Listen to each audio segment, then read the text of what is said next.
Então, primeiramente, bom dia a todas e todos. Queria também, agradecer, especialmente ao Claudemir, pela organização do evento aqui da UVA, a todo o pessoal que está organizando, a diretoria da BFR, Eu já fui da diretoria, eu sei o trabalho que dá, então, assim, vocês estão de parabéns, tá, pelo evento.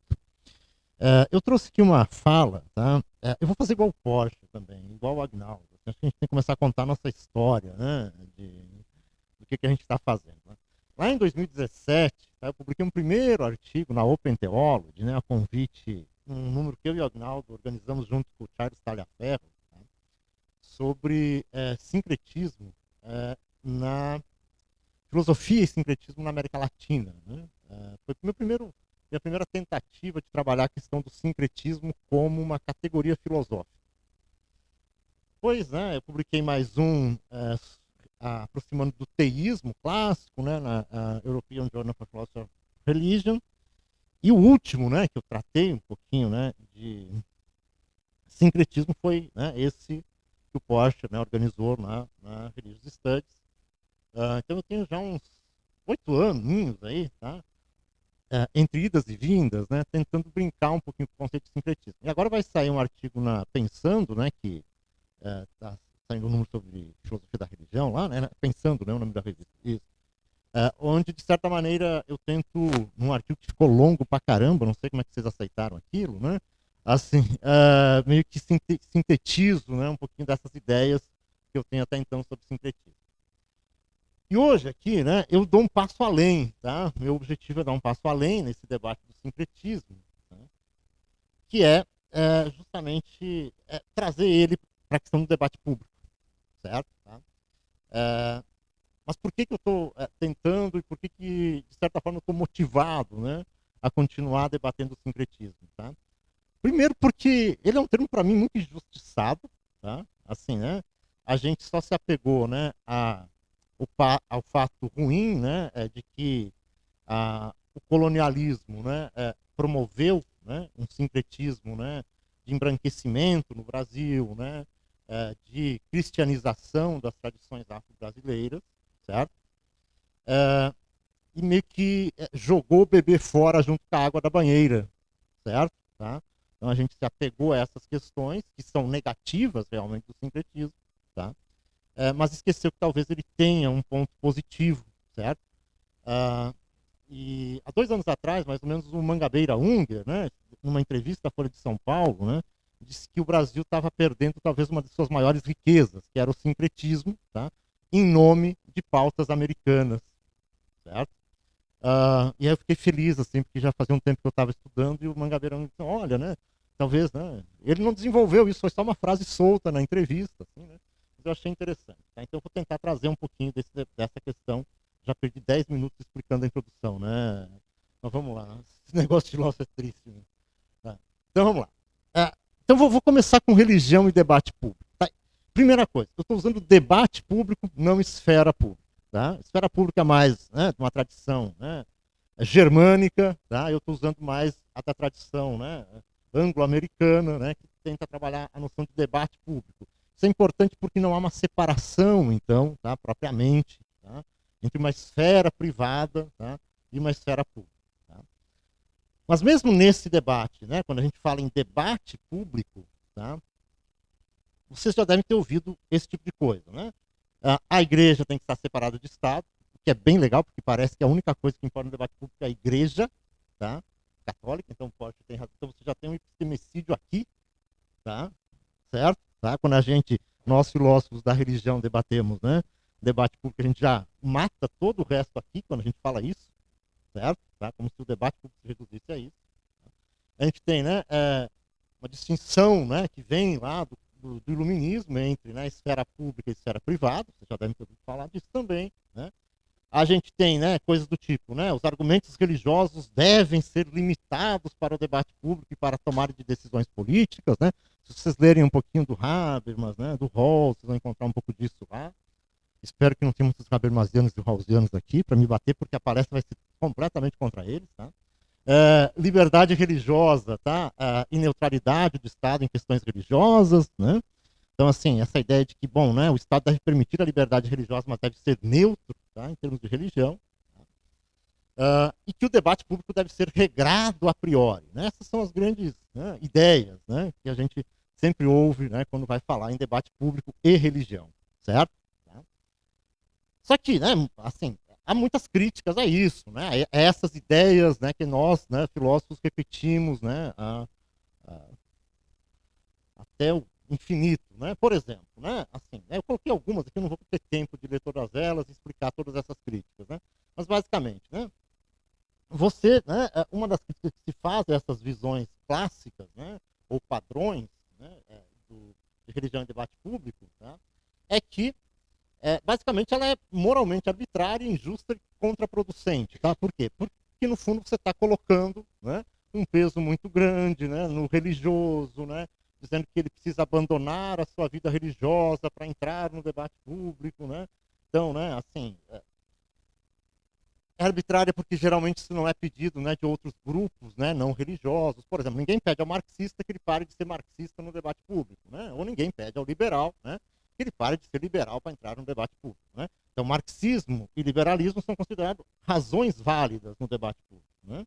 Razões religiosas, não, né? Se a gente for levar isso para as religiões afro-brasileiras, né, saiu recentemente um livro fantástico sobre tomadas de decisões jurídicas e religiões afro-brasileiras. Isso é mais incrível ainda, tá? Porque aí não é uma razão completamente assim, né? Não existe mesmo, tá? As religiões cristãs ainda têm um certo, né? O debate público, né? Basicamente, uma outra crítica, né? Que é focada apenas nessa distinção primeira que eu mostrei lá entre Estado e Igreja, que é uma noção europeia, gente, tá? Desculpa, assim, o Taylor tem razão, tá? Quando ele diz que, no final das contas, isso aconteceu num lugar específico porque eles estavam se matando entre cristãos, tá? E eles precisavam resolver, então eles diziam, vamos separar Estado e Igreja, certo? Isso não é um negócio que tem que parar de imaginar que essa é uma noção que é do mundo todo, né? Que o mundo todo separou Estado, Igreja, religião. Taylor tem razão, que é geograficamente, tá?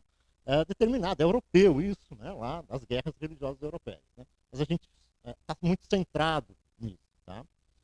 Uh, Além disso, né, pressupõe uma ideia de um sujeito ideal, né, racional, razoável. Tá? Depois eu vou falar um pouquinho mais disso, né, assim, da minha proposta, né, que basicamente pressupõe que tem um sujeito, tá, idealizado que chega lá no debate público, então ele deixa né, todas as suas paixões, as suas ideias, as suas crenças de lado, né, e começa a fazer, né, o que os filósofos analíticos gostam de fazer: argumento 1, argumento 2, né, argumento 3, conclusão. Certo? Tá? A gente imagina que todo mundo pensa, né, dessa forma, certo? Tá? Tem outras aqui, né? Mas a principal que eu queria focar é justamente nessa última aqui, tá? Que não leva a sério as características das democracias plurais, né, contemporâneas, certo? Tá? Por quê? Porque geralmente esse debate é muito focado ainda naquela primeira questão lá, igreja e Estado, e não leva em conta, tá, isso daqui, tá? E por isso, isso não vale só para religião, tá? A gente está falando de cultura, tá?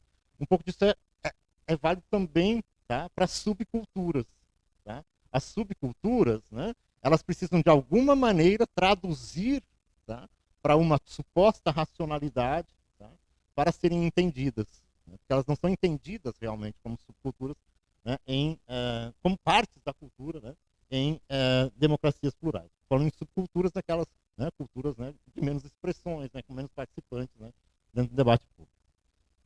Bom, vamos lá, tentar acelerar isso, senão não vou chegar nem à metade.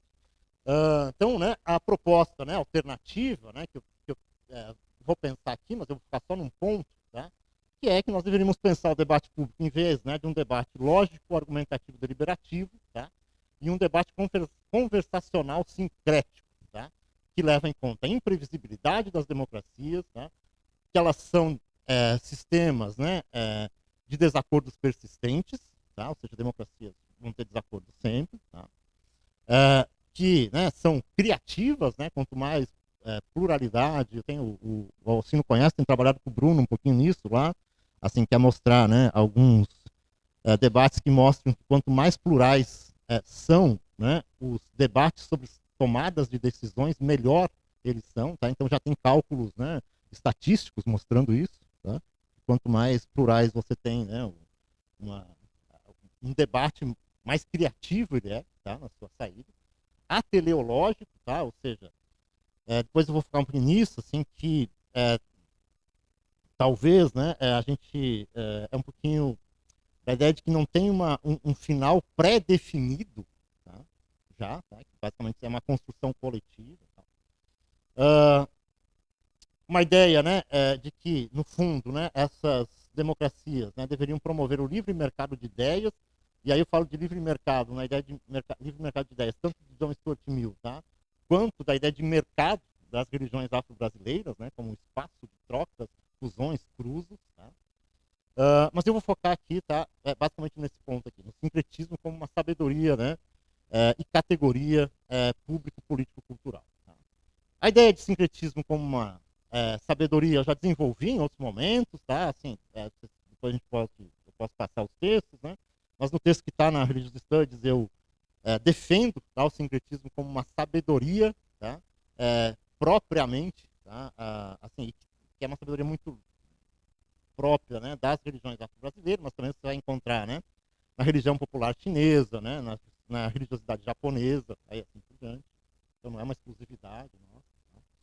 E basicamente eu defendo que ela é uma sabedoria, né, que tem como assim, grande, né, foco, né, um processo criativo transformador, tá? Ou seja, né, o sincretismo ele não simplesmente não é uma mera junção de coisas, tá, opostas, tá, mas ele promove dentro dele um processo criativo, tá, que transforma aquilo que é tomado, né, como inicial e gera outra coisa, tá? Mas nesse artigo, inclusive, né, eu uso a ideia do regurgitar, né? Você come, né, e cospe outra coisa, né? Que também está presente, né, em algumas tradições afro-brasileiras. Isso é uma coisa, né, que veja, lá em 96, né, o Kambele Munanga já fala isso, né, assim, que quando você vem para a religião afro-brasileira, uma das coisas que a gente, assim, precisa levar muito em conta, né, é que as religiões afro-brasileiras, elas são transformativas, elas são criativas, por exemplo. Né? Elas têm dentro delas, né, um modo de ver o mundo que é um pouco não, bastante diferente, né, desse nosso estático, né, que quer chegar a um fim rapidamente, né, e talvez um pouco por isso que os caras não entendem, inclusive, né, na psiquiatria, né.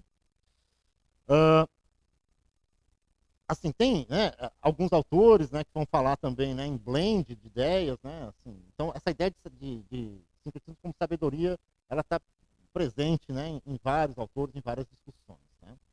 Mas o que me interessa aqui hoje, né, é basicamente tratar ela como uma categoria política, já que a gente tem um evento sobre, né, religião e debate público, tá? Que é isso aqui, tá? O termo sincretismo é político na sua origem, tá? Se diz que o primeiro a usar esse termo é o Plutarco. Se vocês forem ler lá na obra dele, né, do amor fraterno, tá? O Plutarco vai usar ele como uma categoria política, certo? Né? Que é, né, basicamente, uma arte que os cretenses tinham, né, de sentar, né, se unir, né, unir, né, opostos políticos, tá, para chegar, né, a acordos, né, comuns e para vencer guerras e assim por diante, certo? Então, você já tem essa categoria política lá imputada. O Erasmo, né, também usa muito próximo a isso. Tá? Tem um momento lá numa carta, né, que ele escreve, que ele diz assim, né, o Erasmo de Roterdã, diz assim, né, a gente não precisa ser sincrético, né, e unir um ao outro, né, sempre os inimigos. Mas às vezes é interessante fazer isso, certo? Então é bem político também isso, né?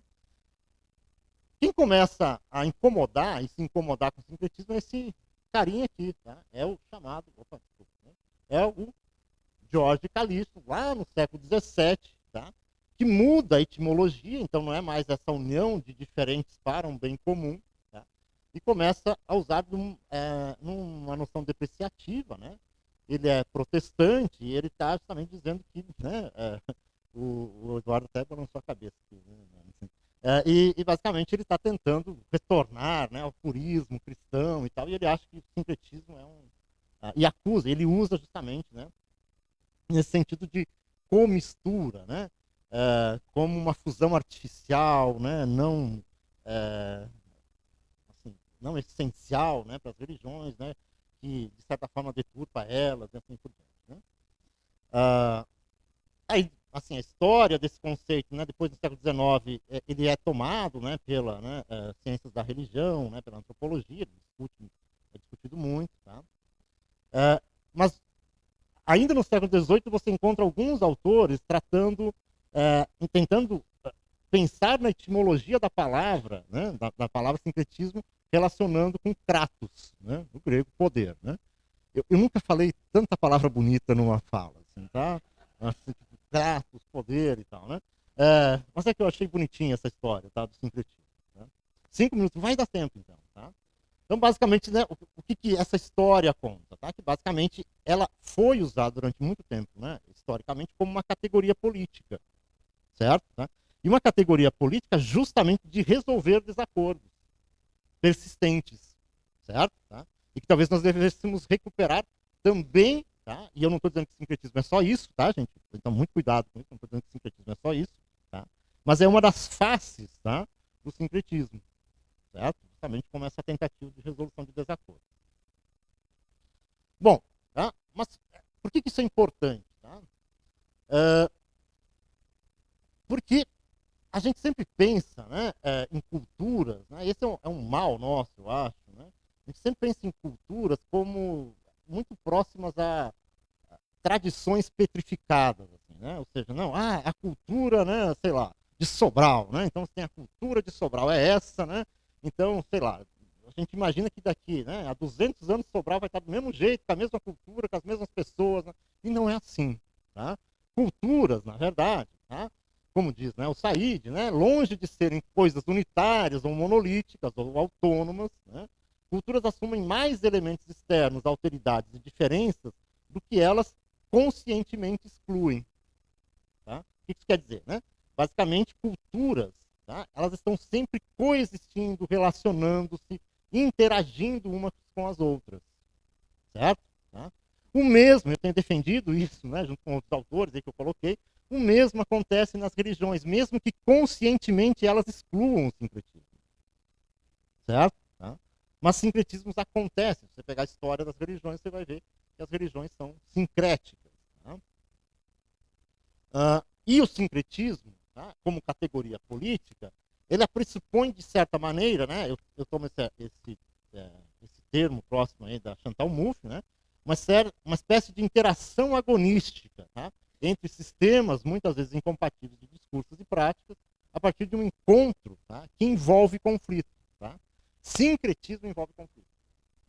Ou seja, né, o sujeito que chega diferente de mim, tá, que pensa diferente de mim, que tem uma cultura diferente de mim, gera conflito em mim, tá? Num primeiro momento. Certo? Tá?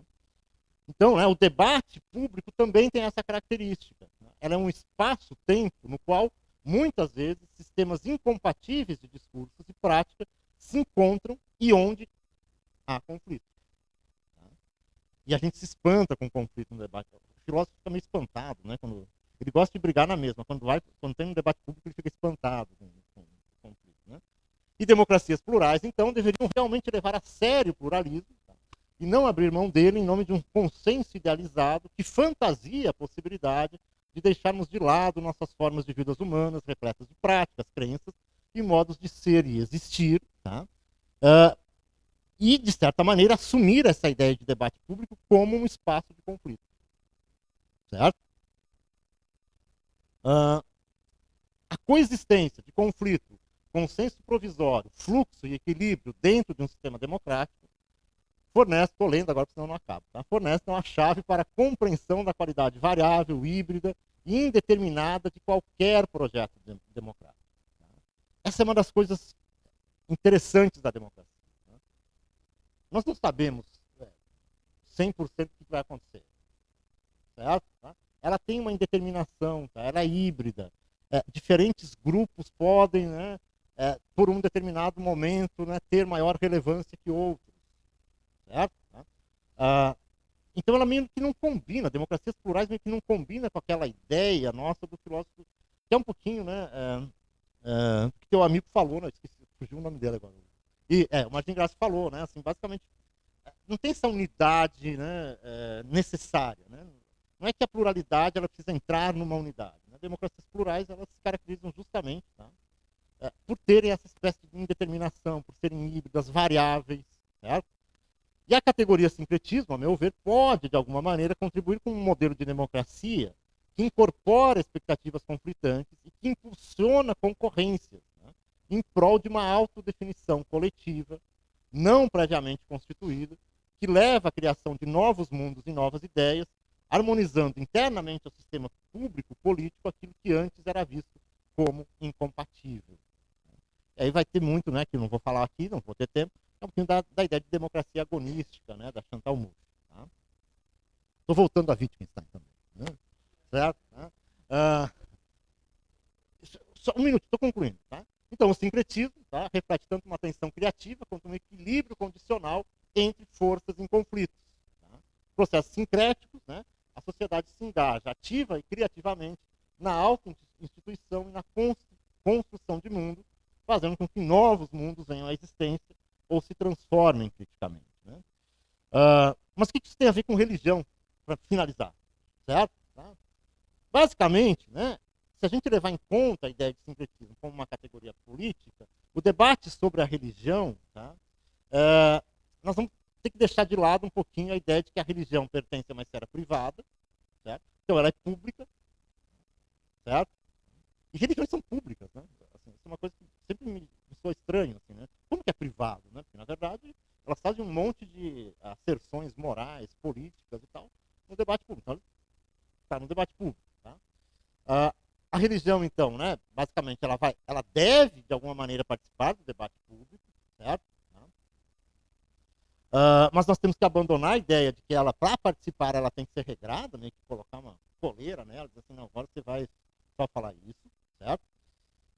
Só que as religiões também precisam se reconhecer como sincréticas.